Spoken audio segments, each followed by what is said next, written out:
Wike has a point. Because while we're talking to that case, we had to check online. And after the Supreme Court judgment, INEC has not affected anything. So we've not seen anything. The people loyal to Wike still have their people out there on the INEC list. That's based on facts. But with the Seyi Makinde declaration, you can see, yes, there's an alliance with the Turaki faction, but it's going to be on the APM ticket, and APM is a valid registered party. So if the stars align, if he wins the primary or they do a consensus, definitely Seyi can be on the ballot as regards that.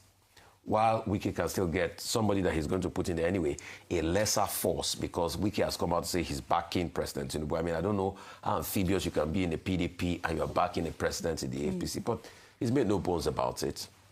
Also, another dynamic I want to bring about is the destruction of what my very good friend and brother Bwala will call the Jackson 5. Because don't forget, Amechi, what's it called? Seyi Makinde and Wike were part of those that went against Atiku Abubakar. They were part of the 5 allied governors in the PDP that said no to Atiku Abubakar then over the second time ambition. So the Jackson 5 now has now become the Jackson splits. Because Makinde, on one hand, is running solo now, and it's against President Tinubu on this, which political watchers, I know I've seen some people in the APC say, Rufai, you don't know what you are saying. President Tinubu goes to beat him. Yorubas would rather give their own son a second term. But my argument will be this. See, Makinde is incumbent governor. He played a role in President Tinubu getting there in the first place when President Tinubu was not even president. Federal might versus incumbent governor, we'll see who can play the politics better.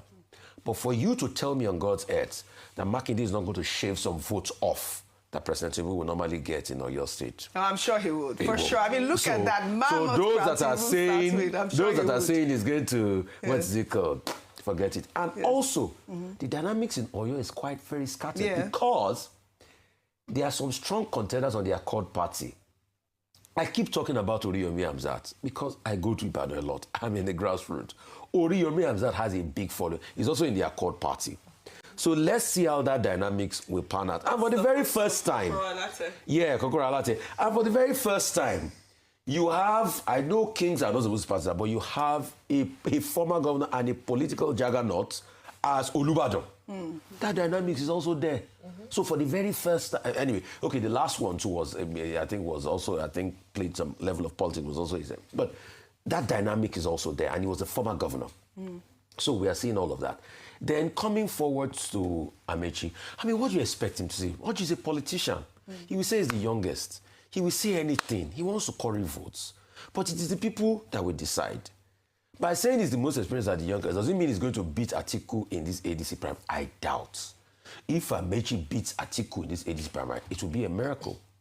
For those that are saying they are going to do You mean if Atiku beats Amechi? If Amechi beats Atiku, it will be a miracle.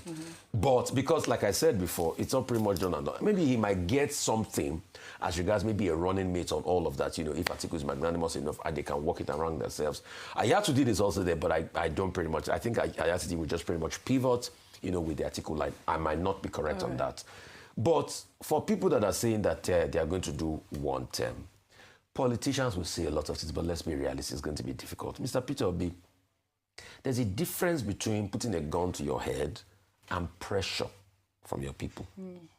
Because that's when people of the Southeast will now rightfully say that, the only time we finally got a chance to do something, you're saying you want to do a one term.